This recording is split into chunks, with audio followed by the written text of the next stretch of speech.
ask you though about, does Indiana have a specific law that defines what a journalist is for accreditation purposes? You know, the judge has cited to a statute defining what media is. I haven't gone and looked at that statute because honestly, you know, I've got work and I was like, it's right. You know, Yeah. but she also issued an order with a person who thinks he's media, but she said was not media at the same time, an old friend of all of ours. And she told him, you're not, she didn't even say he was a content creator. She's like, you're not media at all. You need to just make the request like a member of the public. So that's when I put those two orders together. I was like, okay, so she's not just saying she'll release this to media. She's going to release it to, you know, anybody that makes the request. Yeah. So, yeah. Which is what the law requires. Well, and that's just it. So it's like, what's that, Michael? I just wanted to add, I thought it was interesting that she was talking about 128 gigabyte thumb drives. That's a lot of stuff. I mean, it's not 64 gigabytes and it's not 32 gigabytes. It's 128 gigabyte thumb drives. It was a amount. Yeah. That tells me that the court reporter has done a pretty good job. I mean, if she's this far along in the process, she's booking. So she may have the exhibit volumes fairly prepared, and that may be why she knows how big a flash drive she needs. Can we talk for a second about, I mean, is there anything else you want to talk about the video? Because now that I realize that the appeal thing has dropped and we still want to nerd out over Glossip a little bit. Is there anything else about the video that we should talk about? I mean, I personally think, again, my impression was it was very clear. It didn't seem, if I didn't know something bad happened afterwards, I wouldn't know something bad happened afterwards. That means absolutely nothing, but that was my first impression, you know? Right. So that was really it. Yeah, no, it was, go ahead. No, I should say, I don't have a whole, I know there's a lot of questions. Is this the original? Is this the enhanced? All I can say is this came from the phone itself. So, you know, I have no idea what was shown in court because I wasn't there. So I recommend if people are not sure if this is the video that was shown in court, request the exhibits and compare. You should be able to get a copy of the video on your thumb drive, so you'll have metadata and you'll have all of that. I assume you can take a look and see, you know, what you find and compare them. Yep. Were you going to say something? You know, I think the thing that concerns me, is I think it may be something that Andrea was saying, or maybe Bob, I'm not sure, but that McCleland was showing something else during closing, and I don't know what the something else is. Wow. Okay. Well, and technically, whatever you show in any portion of the trial, if you show it in closing, it has to be, it has to be a part of the record, yes? It had to have been part of the evidence. In order to be shown. Yeah. And you know, I'm sure Andrea would say, hey, look, it's been some time. She's going straight on memory. And this is the problem I had when I watched the video. I didn't really put much stock into what I saw or thought I heard because, you know, I've heard since 2017, he's saying guys down the hill. You know, right. I don't know if I can unhear what they've told me repeatedly I've heard, right? Yeah. And that's the problem. All of our memories, unless we're watching this for the first time and have never heard anything about this case, I feel like, you know, there's always that chance we're tainted by what we've seen before. So it's possible it's the same video and people are they just don't remember that, you know? Right. Yeah. Right. Which is interesting, and one of the reasons I wish, and one of the reasons that the trial should have been streamed or open, is that it's you know, there's the sort of nexus. Sorry, I didn't want to trigger anybody about the net. But there's like a nexus of linguistics and law, right? And that what it's sort of like that famous what it depends on what you mean by is. But when you hear somebody sort of talking about what you should hear and letting you just listen, like, and that was the other thing that I got from this. I'm like, okay, so I had to go listen to it again. I'm like, that's it. I was expecting to hear more of what I was told I was supposed to hear. Right. And, and I think that, memory and perception, all those things are so sketchy anyway. The mere fact that they were able to do that, makes me uncomfortable. But is that a rule of evidence thing? That they could say those? Well, meaning that and Michael, I don't know if you know this either, but so at the trial, were they able to say, "Oh, I hear that be a gun"? Were they able to say that? If I remember the summary of what happened that day, there was I believe there was an objection to that, to being able to do that. And I think the judge overruled and allowed them to interpret what they thought they had heard. Sometimes in court, juries are given transcripts. And that can be a problem, because if it's transcribed improperly, I mean, if I, be interesting, right, if I'm reading and listening, which one am I giving more weight to, So, but that was my understanding. Yeah. Cause I suppose usually when there's a transcript, though, there's also an instruction that the recording is the evidence and the transcript is just to help you, the jury, listen to it. And if there's something different that you hear between the recording and the transcript, you should rely on what you heard.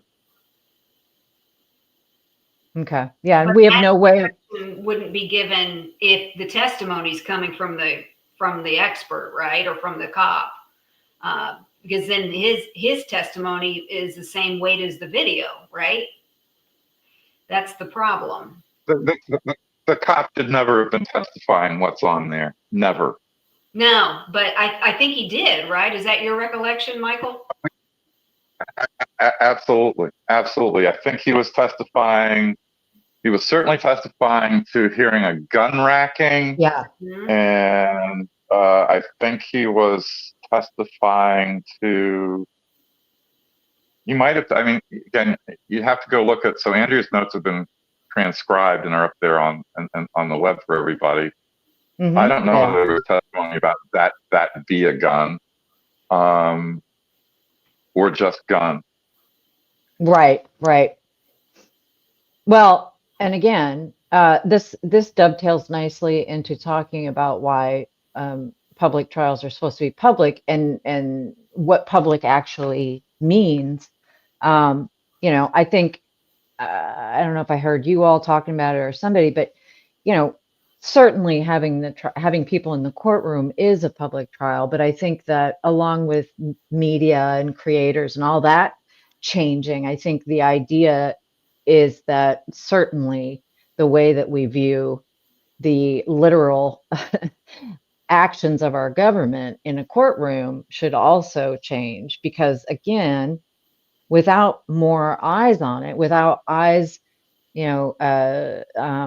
on it in the courtroom, being able to look at the exhibits instead of getting, I think Allie got shooed out of the evidence room. It just seems like such an arbitrary showing of weird force on the judge's part to me. I just was so bizarre that she kept cracking down further and further on access, right down to when I was talking to Andrea the other day. She said, it kind of it was almost like descended into Lord of the Flies out front, almost by design, but almost by, you've got people jockeying for position. It's like, what did they want? Did they want to be able to cause something to happen? I mean, you got to wonder, with the way that this thing has been run, it's been a train wreck. Well, one thing that one thing that needs to people are going to be trying to create a story, a narrative now out of this video, right? Mm-hmm. And from what they've actually seen. And one thing that needs to maybe be made part of that narrative is that 2 seconds after the video ends, there's the same kind of activity on the phone that showed headphones being plugged in at 5:35, 5:45, and unplugged at 10:32. That is to say, there is data showing exactly the same kind of written information showing that headphones were plugged in 2 seconds after the video ended and unplugged 5.5 minutes later. What that means, I don't know, but Okay. but I think So, that has to be part of the story of what this is, so that's what new this video news. means. And that's new. Where is that? Okay. How do we talk about this?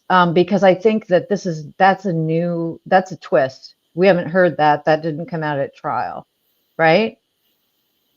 No, Okay. So, no, that is, it came out of some stuff that I got to see as part of getting the motion to correct error done and stuff. okay. So let me just make sure I understand. So the video, so let me just do this again then, because now I've got to look at this video again. I did think it was weird how abruptly it ended. And so I wondered if something came after it, if something happened after it, because Well, she would videotape and then stop videotape. And I thought, well, maybe because she's trying to go down the hill and not fall, I suppose. okay. So let's look at this. Yeah. Let's look at it one more time. And I want to think about it as we watch it. Because I have to see this and think about that while we're doing it. So, okay.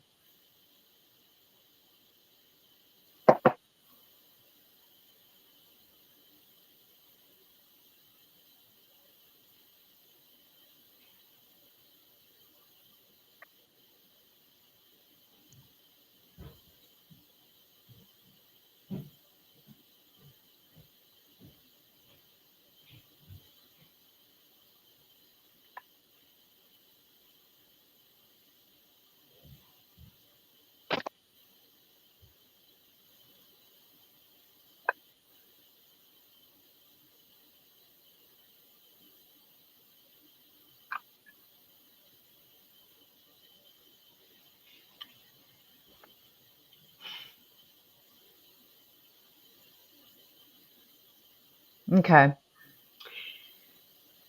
You said how many minutes, Michael, or seconds between these two actions or whatever?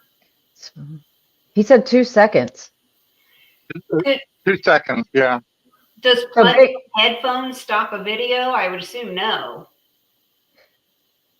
if we go back, No, and the thumbnails for the video were also written 2 seconds afterwards.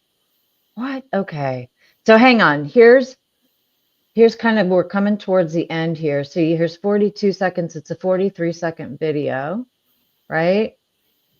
So there's the end of the video, right? So 1,000, 1,000, and it's plugged in. There's a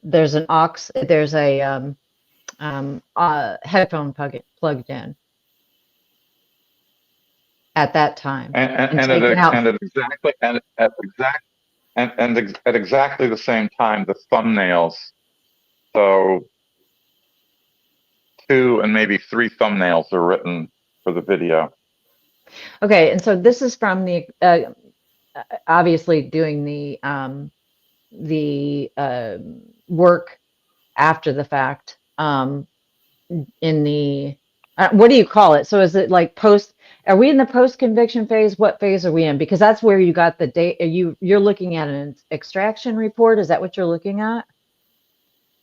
No, this was stuff I was looking at for the motion. There were some documents Okay. Okay. involved in the Okay. motion to correct error that had some information in it. Well,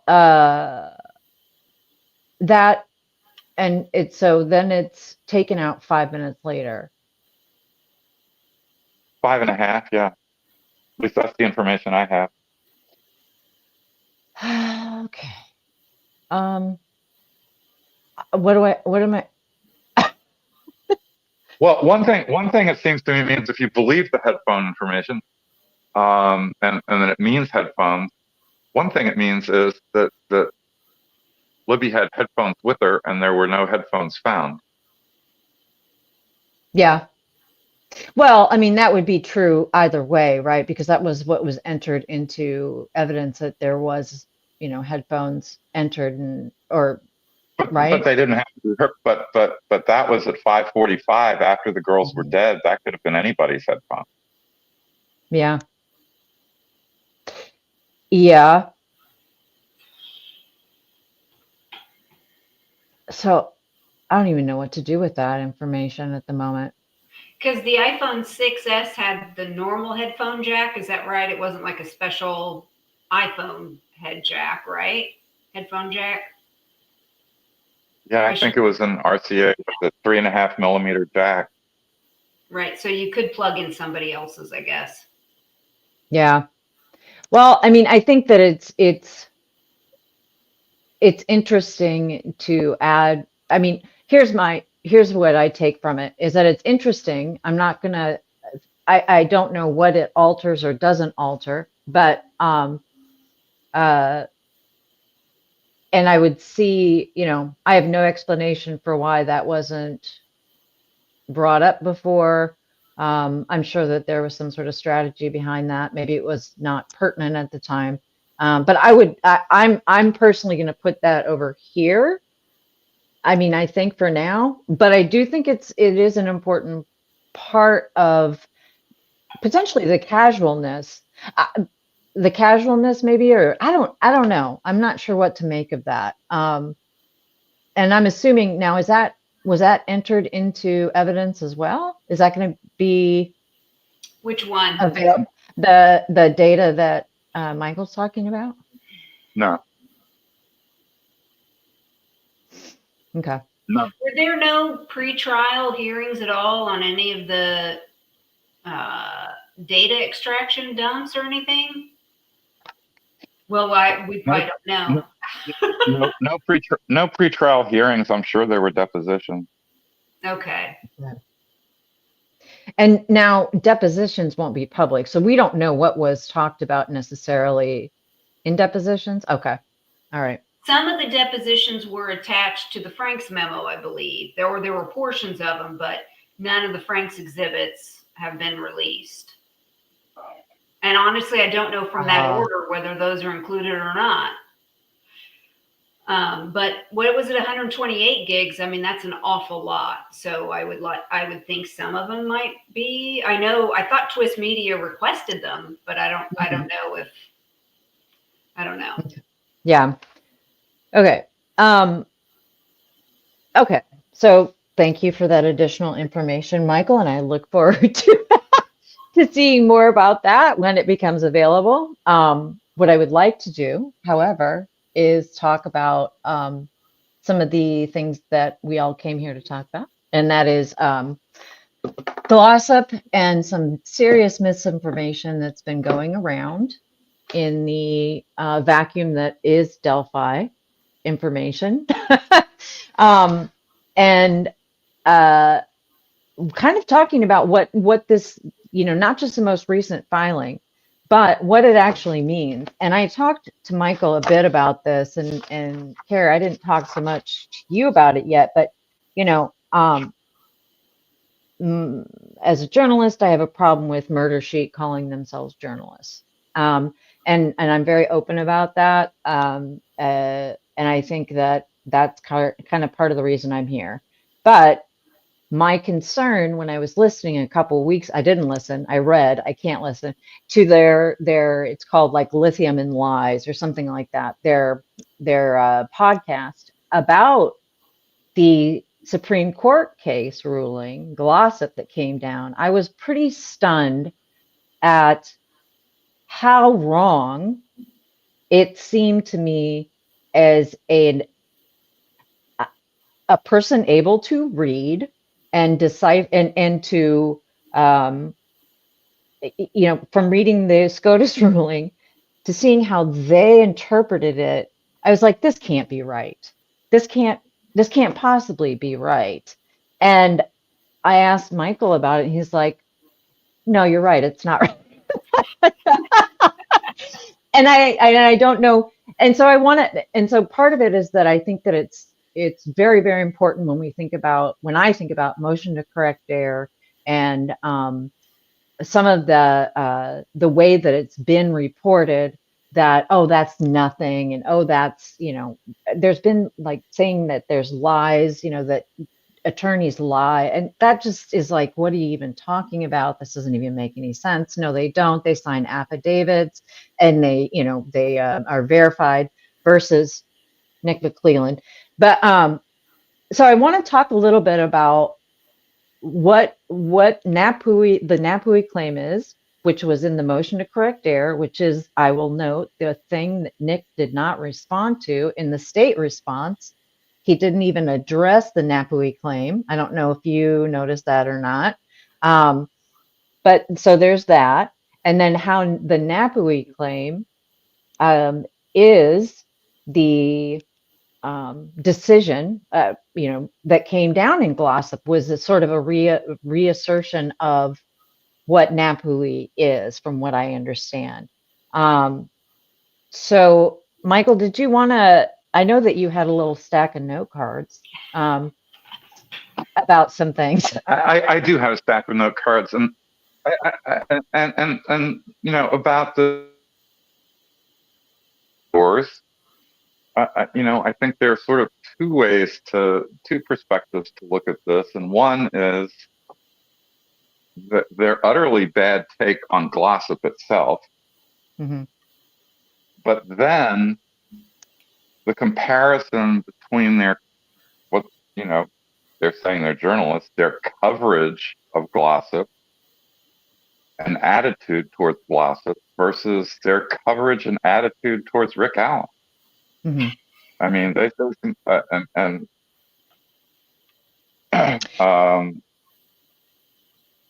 and that's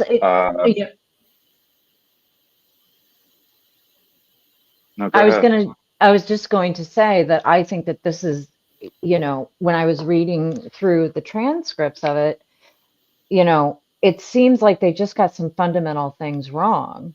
And with a very, very, almost through a frame of how they've been reporting on Delphi, which is that of a state sanctioned media outlet. I mean, honestly, because when I was reading through the transcripts of that episode, they were saying things like, well, I don't think, so some of the background on the Glossip case is that, can one of you give me a 30-second nut graph on that? And then I'll say what I was going to say, like on what Glossip actually is, what the filing found. It was, any attorney here? So this guy Sneed Mm-hmm. kills somebody. I forget the guy's name, and he testifies against Glossip, saying Glossip put him up to it. Mm-hmm. And Glossip's convicted. That's reversed. He's convicted again. And at the second trial, the guy testifies that, he's asked about whether he was on lithium, and because he had he had bipolar disorder, and Mm-hmm. he says no. Mm-hmm. And if he'd ever seen a psychiatrist, and he said no. Yeah. Mm-hmm. that somebody's phone? I think it's Michael. I gotta take. Okay. Oh, he's gonna take a call. So Okay. what's interesting about this is it really wasn't all that much different from, I mean, there are a lot of areas of law that are difficult. Napue is really not. I mean, it's a pretty straightforward claim. It's just that we don't often get to present it because we don't find it in our cases, you know. Mhm.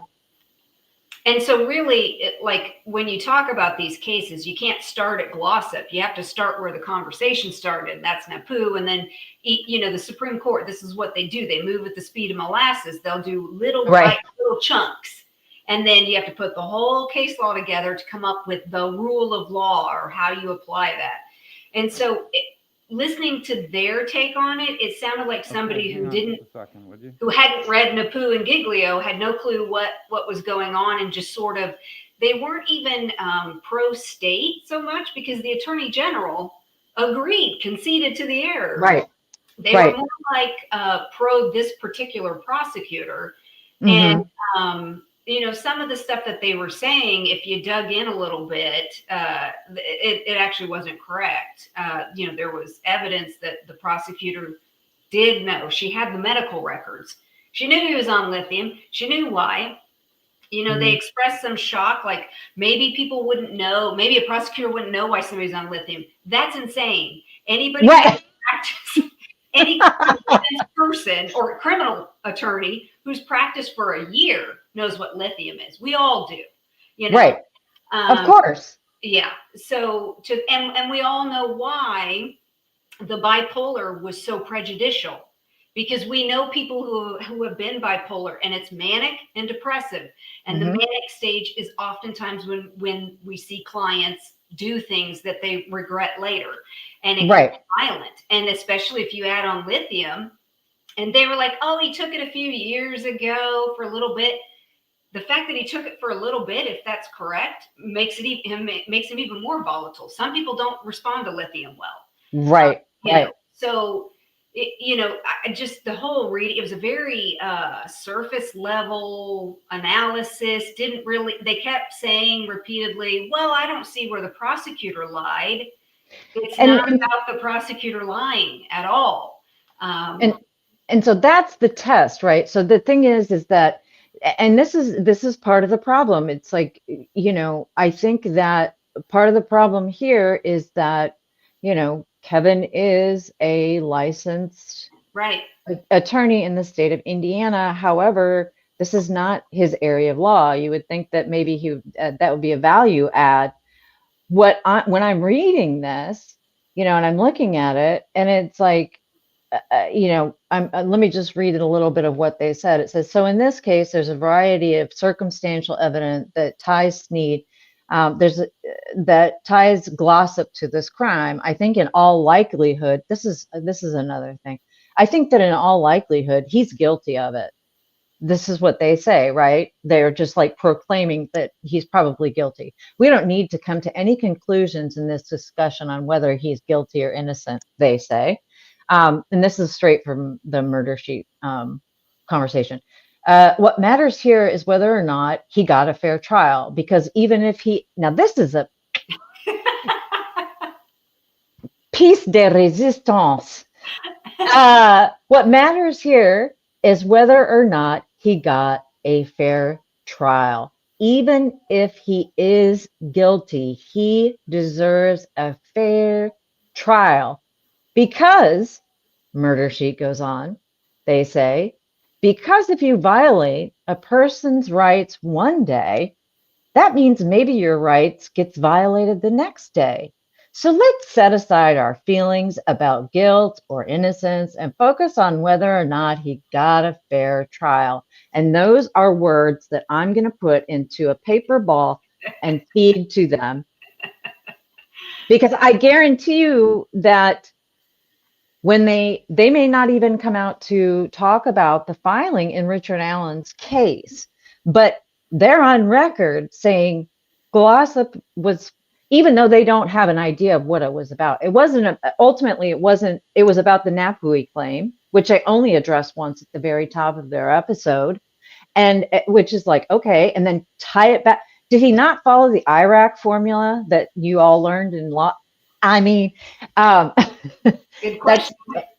I mean, that's also kind of journalism 101, but that's the predicate case, right? I don't know if predicate's the right word, but that's the foundational case that was being decided here. Right, right.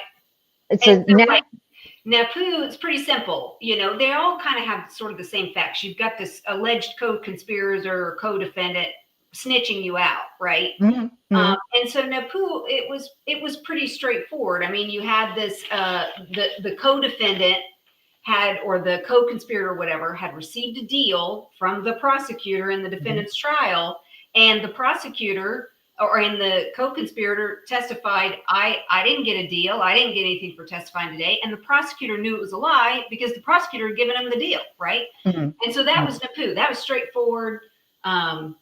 They said, hey, look, that would have, the jury would have questioned the witness's testimony, credibility, and therefore that's the evidence against the defendant. So that was obviously material. And then Giglio went one step further. That prosecutor didn't give the deal. Another prosecutor in that prosecutor's office did. And the court said, we don't care. We're going to impute knowledge to everybody in your office because the government is the government. And we're going to impute it to everybody. And if your buddy did it, you should have known, right? And so they said the state is a state type of thing. And so again, they said same thing. This guy was important to the state's case, and we're going to count it. We're going to give him a new trial for that. Glossip just basically, the real issue was kind of down to the materiality standard. How relevant to the case does the lie have to be, the lie from the witness? It's not the prosecutor lying. We don't know if she lied or not. And that's not what the lie was. There were two lies. There was, I was on lithium for a tooth or pain. That was a lie. He knew what he was on lithium for. And I never saw a psychiatrist in my life. That was a lie. And we know the prosecutor knew because she had the medical records in the box that was her work product. So, and we know she talked to somebody about it because it was in her notes. So the suggestion, we don't know if she knew. Pretty much everybody, even the attorney general. The attorney general. Yeah. We don't get concessions from the attorney general hardly ever. So the fact that they concede in a capital case is pretty big. So that was the easy part. The only real question was, was this material, was it relevant? It's a low standard. It just has to be if you think that it could have affected the judgment. Here, they were like, we think Glossip did it. I don't know on what facts. We know Sneed killed the guy. That's undisputed. And so the only question was, did Sneed kill the guy because Glossip told him to? The only facts we have on that is Sneed said Glossip told him to. And so if Sneed's credibility is called into doubt, the entire case falls apart. It's really it's not that hard to figure out. Well, and so let me ask you a question though, because Napue doesn't even get to that point though, right? Because when we talk about, and maybe I'm confusing this, but to bring it back to sort of the motion to correct error in the Richard Allen case and tying that back into the Napue claim that was made in motion to correct error that was not addressed. And then all of a sudden the Glossip ruling, which was a reaffirmation of Napue, which is akin to like the Giglio and the Brady's out there. But is it even a lower standard than that? Or is it grounds for immediate reversal? What's the threshold? And does it even matter what the prosecutor knew or did not know, or is it should have known, or you know what I mean? That sort of like, if I understand, the prosecutor has to, and not that particular prosecutor, but the state has to know that the testimony was false. Now, and that's the totality of the state. So that's the cops, that's the DOC employees, that's if I'm hearing that correctly. So That that's would be at that's least everybody. the prosecutor. Yeah, because they'll impute information from the cops onto the prosecutor, because we assume anything that the cop has looked at, the prosecutor is responsible for knowing. And so that's a pretty, you know, it's just, did the prosecutor know it's false? The witness doesn't have to know their testimony was false. Right. It's just, did the prosecutor know? Because the prosecutor is the one that has to correct it. They can't just sit back and let this false. And it doesn't matter if defense counsel knew either. That's the other thing. Now that's the most, okay. So that's a very critical part to me, because everybody, and we can talk about defense mistakes or hindsight or whatever. We're not doing that today. What we are doing is saying that it wasn't, to me, this places the burden solely back where it was supposed to be in the beginning, on the state. So it doesn't, so the people that say the van video, well, or even Nick, didn't he say you had this defense and you didn't use it? So too bad, so sad. I mean, so he's basically admitting you had, but it doesn't, but I guess the ruling in Glossip well, that doesn't even matter here, because the burden's on. And you know, certainly a lot of people will say, oh, well, if the defense knew about it, they could have, they could have impeached the witness. Well, yeah, and in Glossip's case, though, I don't know that we knew for sure that the defense did know the extent, because those medical records were never turned over to them until box 8, which was, you know, after a lot of these proceedings. And so what you would have, impeachment would look like this. They get up and they say, Mr. Sneed, isn't it true you were given lithium for your mental disorder? What if he says no? They can't produce anything to call him out. Same thing. You said you've never seen a psychiatrist, but you have, haven't you? You've seen Dr. Tromba at the DOC. What if he says no? They have nothing to, they can't go any further than his no, because they didn't have his records. And so, and there was also, they said, Kevin said that that defense counsel had been told about the lithium and the psychiatrist. And he was referring to the 2 times on the notes that the prosecutor had written. Those were notes that the prosecutor wrote after meeting with Sneed's attorney, not with Glossip's attorney. So I'm not really sure that those mean anything for defense counsel. They didn't have her notes. Obviously, that's work product. So I wasn't completely even convinced. I know what the dissent wrote, and there were 2 of them. And so that meant you had 6 other justices that felt, I mean, this is not a Warren liberal court here. Right. They don't just reverse capital cases left and right. So, no. All right. But so, I saw what they had argued, but it wasn't that persuasive. I mean, when you really got down to it, and a little bit of this, there were some questions I had after reading it. So I went to the docket and I looked at the appendix and I read the brief, to see what I was missing. Because it's not every time does the court put all the salient facts in. Sometimes you got to dig a little bit. But yeah, but I mean, so that's another thing that's just said as if it were fact. Right. Michael's back with us. Well, and what Glossip, I think the reason Glossip was so clearly on point with Alan in terms of what it does is because, again, people were saying, well, so what if what's the big deal? It didn't have anything to do with whether or not Alan was guilty if this testimony was wrong, right? Except that it does, because even if it just goes to his credibility as a witness, Glossip, Napue, Giglio have all said that's enough. It doesn't have to be relevant to guilt and innocence. It has to be relevant to if the jury could have if the jury had known this information, could it have affected their verdict? Right. And so that. And let me add, I mean, I view Glossip, the facts in Glossip and the whole lithium thing, I view Glossip as a really marginal case. I mean, I don't, I don't see the whole lithium thing as a very big deal, and it is about credibility.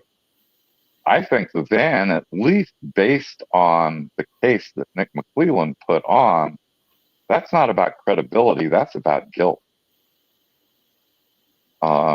Because the van is crucial to his story. It's not about whether Weber's telling the truth or not. It's about whether that van was there, and it wasn't. So then, yeah, go ahead. well, so let me Supreme Court you here, Mr. Ausbrook.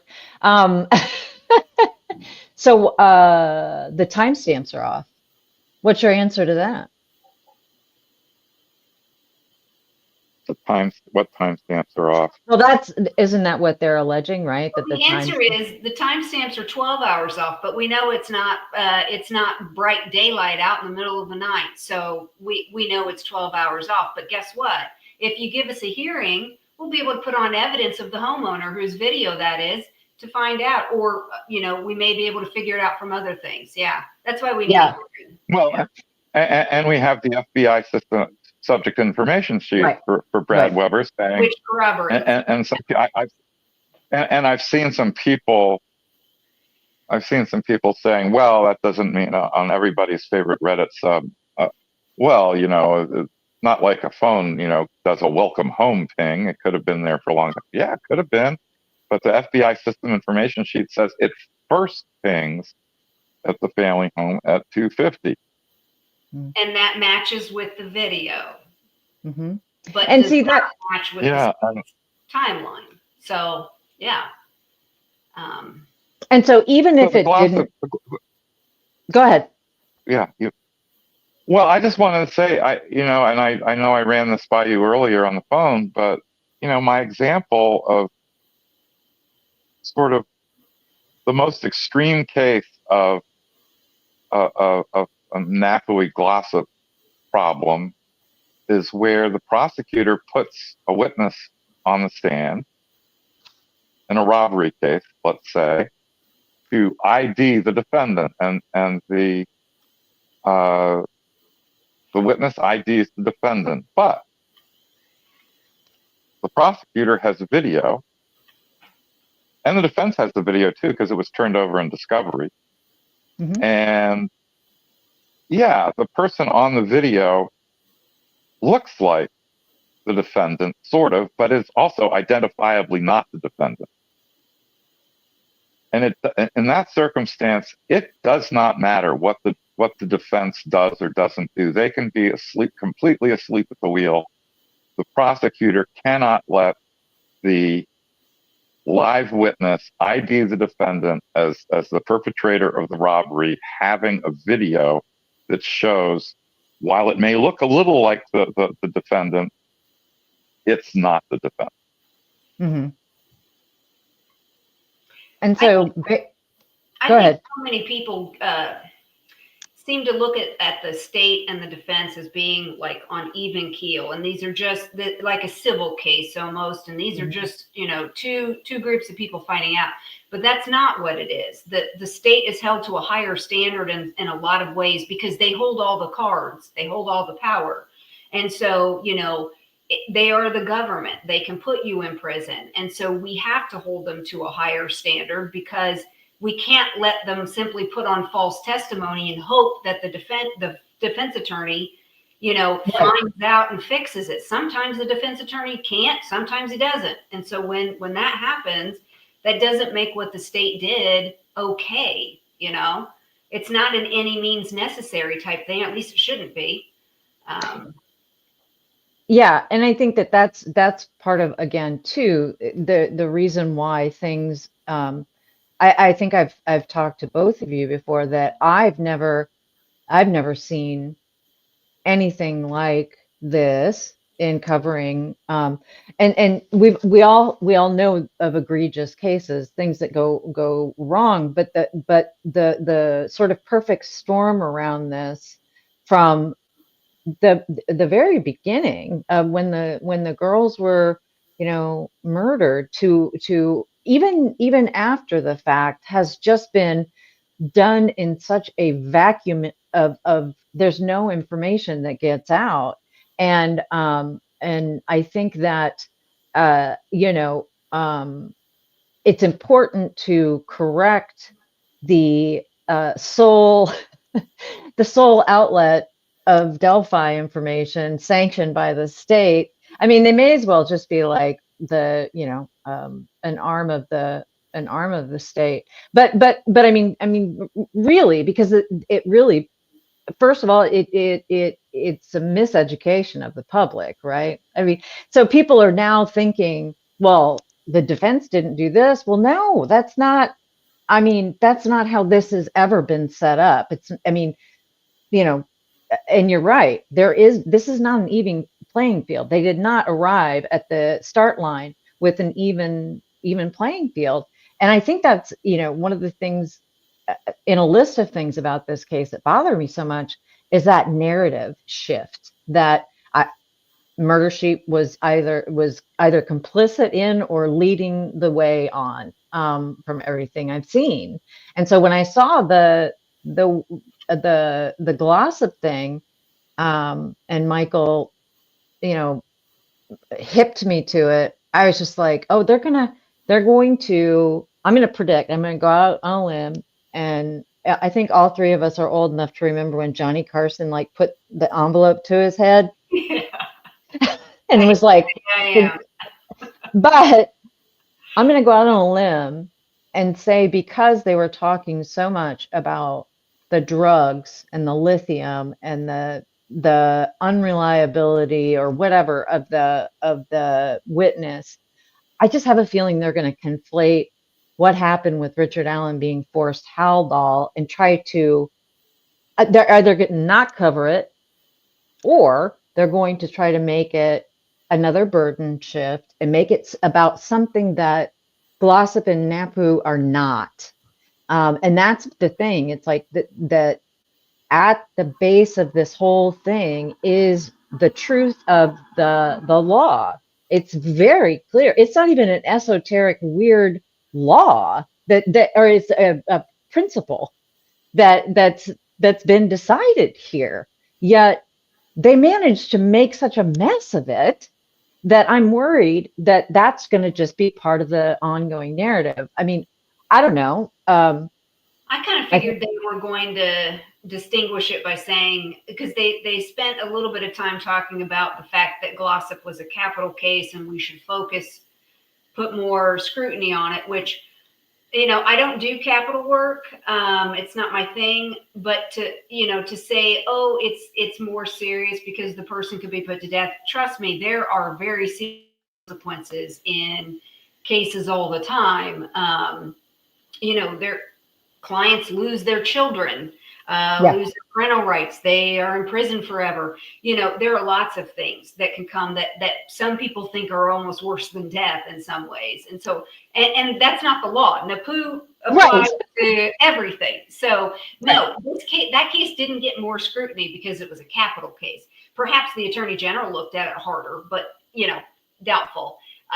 These cases get scrutiny because, in my opinion, it's rare.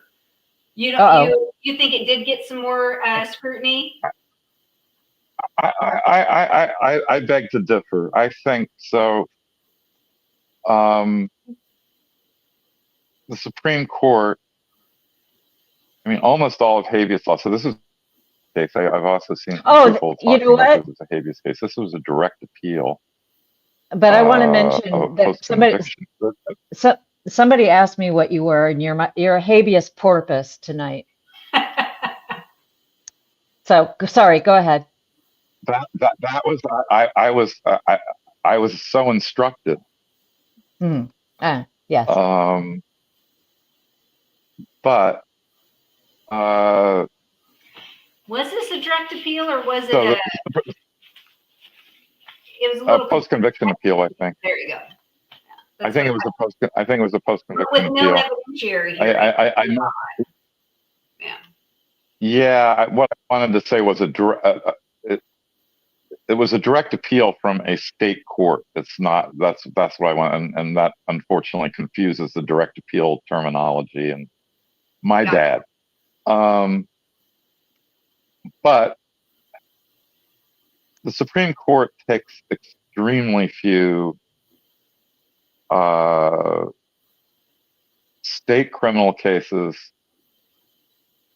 They take extremely few even habeas cases coming out of state courts. They take the most serious stuff, and it tends to be almost all of habeas law is made in capital cases. And the whole Miller and Montgomery juvenile sentencing stuff, that that's incredibly serious stuff. And plus, not only do you have this as a capital case, you've got the Oklahoma Attorney General confessing error. I think the Supreme Court actually appointed somebody to argue for Oklahoma, and good on them for doing it.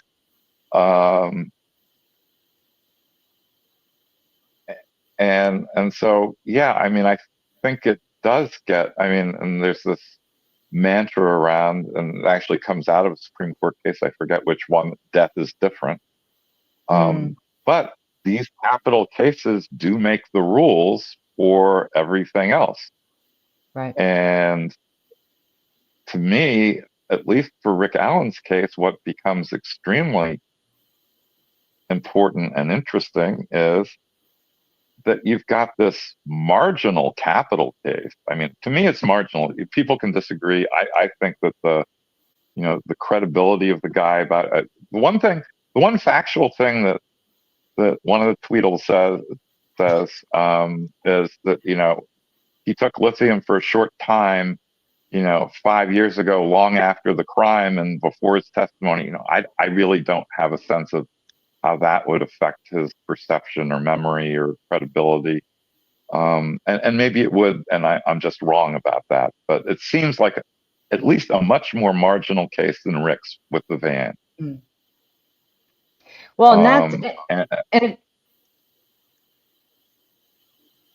ahead. Okay, no, and to your, I think my takeaway is, from what you both are saying is that it may have gotten run up the ladder quicker or gotten leapfrogged because it was a capital case and because all of the things that Michael just laid out. However, that doesn't take away from its valid and appropriate and required application across the board, right? So how it got there is just a byproduct perhaps of our system, and it is a capital case. That doesn't mean that it makes it any less applicable. Like to Cara's point, people, there's some fates that some people consider worse than death. So, and I think that's important to remind people of. It doesn't matter what the case was; it's what the finding was about in that principle, right? That was reaffirmed. And we can, and I think that's why, I think to Michael's point, and I could be getting this wrong, is that what brought down the instance in Glossip was less tactile than what you have here in Richard Allen, right? You have the FBI sheet, something you said, Michael, and then plus the video, right? And so even if for some reason you had to say that, well, I'm still not clear on this part. Did the prosecution have to know or should have known? It's a should have known, have to known situation. Well, I think it's a have to know. Have to know, but it's going to be in their file. Napue itself says knew or should have. Napue itself says knew or should have known, I believe. Yeah, I mean, I don't know when they would have. I don't know what should have known would look like. You don't have to prove the personal knowledge. We don't have to, jump into Nick's head, but oh God, you see what I'm saying? So we don't have to prove what kind of intent. I'm just thinking right. If it's in his file, or if he turned it over in discovery or whatever. Yeah. He won't be able Yeah, to I think say, you. I didn't know it was in my file. That wouldn't get him off the hook, I guess, is what maybe the way to put it. I'm just Well, on the other side, and as I was telling you earlier, Andy, I think one thing that sort of distinguishes Napue from Brady, for example, Mm. is that with Brady, the prosecution is charged with knowledge of whatever law enforcement has. But that's not so, you know, if law enforcement has exculpatory evidence and the prosecution knows nothing about it, at least for purposes of Brady, you got to, and it's discovered later, you basically you have to treat it as if the prosecution knew about it. That I don't think is true with Napue. I mean, there has to be, you know, some sort of, yes, in the file, like the note about lithium in the prosecutor's file. I mean, we really are talking about personal knowledge or reckless disregard of stuff that's in your file. I don't want to insert another standard that doesn't exist, but it's something like that. Well, but then you've You know, got Giglio that applies another prosecutor's knowledge to you. So I would think, yeah, unless the cops have hidden it from you, like that's the thing, because we know the prosecutor in Giglio, I don't think knew that the witness had a deal, but the court was like, hey, it doesn't matter. It was the state is the state type of thing. The government's the government. And I don't know if they would apply that logic to the police. I guess that would just be a Brady claim, really. but Giglio, right? But Giglio, I mean, tell me I'm wrong, but the Giglio doesn't.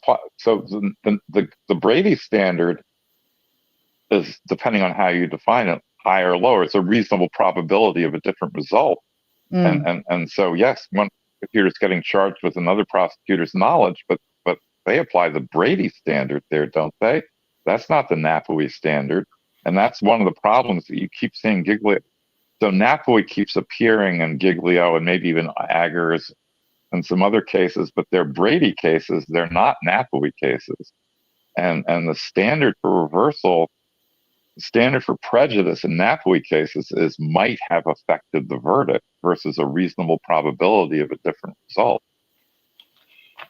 Yeah, but Giglio is just an extension of, I mean, it was the next step of Napue. They may have used the wrong or used a different materiality standard in Giglio, but it's still, Giglio is still imputing the knowledge of the other prosecutor and saying, you let that false testimony sit there. Yeah. Go uncorrected. Well, yeah, but if they use the Brady standard for materiality, then it's really in the Brady line of cases, and the Strickler v. Green, which came much later, that imputing knowledge to one prosecutor to another, to law enforcement to another. You know, the state is the state, but if you're going to use Brady materiality instead of Napue materiality, that makes them quite different. Yeah, I don't. Are you saying that they decided this on a Brady claim? I'm saying, well, what's the standard for reversal in Giglio? I mean, I think it's they say, don't they say, reasonable probability of a different result? Reasonable. They don't use the may have affected the verdict. Well, it said reasonable likelihood. Well, it quoted Napue and said reasonable likelihood it affected the judgment of the jury. It's well, I just took that as it was just them extending the knowledge portion, imputing knowledge from other prosecutors to that prosecutor. So you wouldn't have to, so they couldn't play fast and loose and have like one prosecutor make the deal and then the other prosecutor let the false testimony go unchecked. That's what I thought that they were trying to. Okay. Well, but then there's a But they special. do talk So that's about really Brady there too. Yeah. well. I'm gonna have to go look at it, but so that means to me that there's a there's a prosecutor to prosecutor rule, which is different from the law enforcement to prosecutor rule, because I don't think. Well, let's say that law enforcement had these security videos and the subject information sheet for Brad Weber from the FBI, but Nick McCleland knew nothing about it. I don't think you have a Napue claim there. That'd be a fun case to litigate. Well, no, you have I would make you have a break. argument. I would be like, the file's the file, They should. Well, and here's why I wouldn't be making the argument, because in a habeas case, you're stuck with clearly established Supreme Court precedent. Right. So it's a little more squishy. I'd lose. Squishy. Yep. It's squishy. So that's okay. So I mean, I think that I hope that makes kind of a clear delineation here of what actually was decided, what actually was made in this most recent filing, when you said, Glossip entered the chat, and that, I don't know, I don't know if it was Andrea or somebody, one of my law tube people, was saying that, the something, and I don't remember if she was struggling to see how it would come to affect Richard Allen's case, but, and I threw at her the video, I threw at her the, the testimony or whatever. But I don't even think that but the van video wasn't the defense did not have knowledge of it, which means that changes the game a little bit. It doesn't matter if they had it in their, 1 terabyte or whatever it was of information or not. I guess I'm trying to find out what I know that it's more complicated than that, but the principle is that if it doesn't matter what the defense had or didn't have, it's that because Nick McCleland had the information as evidenced. I mean, I would say putting Brad Weber on the stand to that timeline is your best evidence that he had all the information that, that we're talking about, is that he should have should have not put him on the stand, because he knew it was not true. It was not a statement of fact. Or if he would have realized immediately after, he would have needed to correct the record, right? Is that right? I mean, he could have had a completely different narrative, but he pinned himself down to the van's. He wanted the van. Mm-hmm. He wanted the van as the detail only the killer would know. So yeah, he cheated. Yeah. I mean, I think that, here in, what is it? People's Court, I say, yes, he cheated. I think that I've seen enough to rule. But I think it's important, no matter how nerdy or in the weeds this kind of stuff is, to, to start to shift that narrative around this case back. I mean, and I think that Glossip was a very interesting time-wise, in relation to this case. And then with the filing coming out, does it mean Gold's going to do anything? No, doesn't. But it's like, what is it you told me, Michael? You can't win if you don't play. I mean, you have to. Yeah, and it's talking to the Court of Appeal. And so, it's talking to the Court of Appeals. It's you know, another signpost for the appellate lawyers. You know, the argument's kind of written for them. If they want to use it, and you know, if they don't want to use it, that's up to them too. do you And guys, meanwhile, the post-conviction investigation will soldier on. well, yeah, exactly. And I mean, do you have any sense there, you know, on the ground, how do people, are people still as interested now that the conviction has happened? Do you think that just being in Indiana, you have any sense of what shifted or hasn't after the conviction? Do you have a sense? In terms of, are In, people in not Indiana, interested? Yeah, yeah, in Indiana. I feel like people are still interested in Indiana. I don't know. It's hard telling because I didn't feel like I knew that many people that were interested in Indiana before. the Indiana YouTube folks are by and large the lynch mob, Hmm. and every time, I mean, the lynch mob was out last night with a whole bunch of legal misinformation.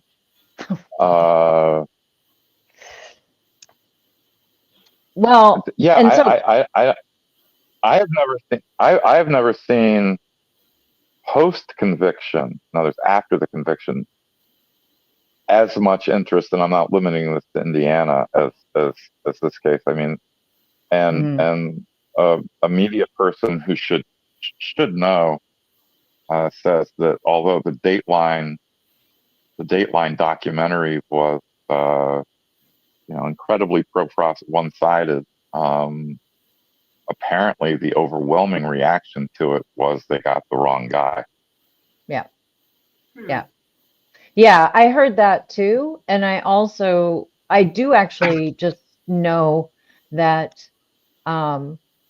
people can think what they want about Dateline, but they don't like being lied to. And if they find out now with the video or now with, I mean, I don't know, but if they do follow up on stories, right? So, my general takeaway as an actual journalist, whatever, take it for what it's worth, and I would call Dateline a news magazine more than anything. But you know, I think it was rushed.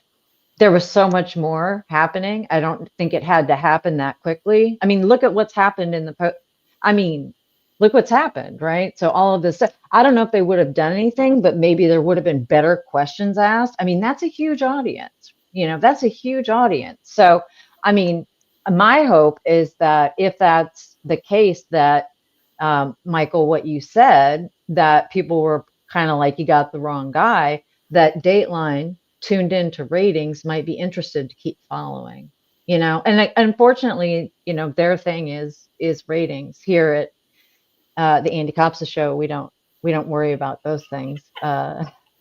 We don't have that luxury of having to worry about that kind of stuff.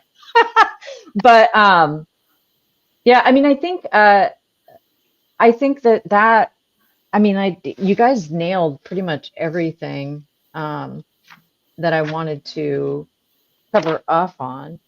Um, Well, you know, while I was gone, I don't know whether you all got to it or not, but you know, I was really pretty shocked. Um, you know, to hear the Tweedles, at least one of them saying, "Well, the guy is likely guilty, but he deserves a fair trial."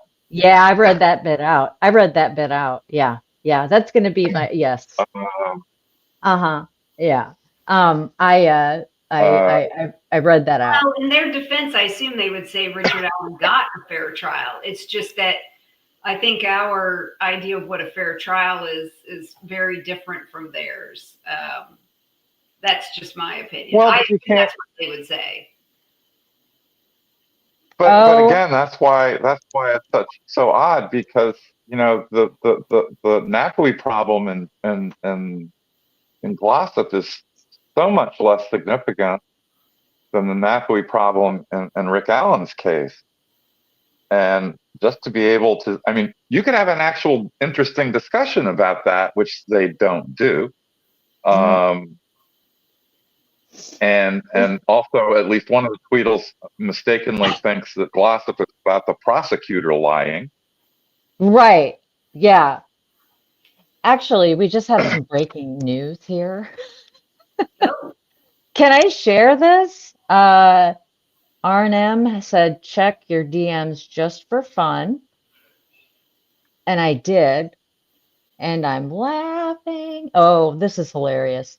And I know this is said in jest.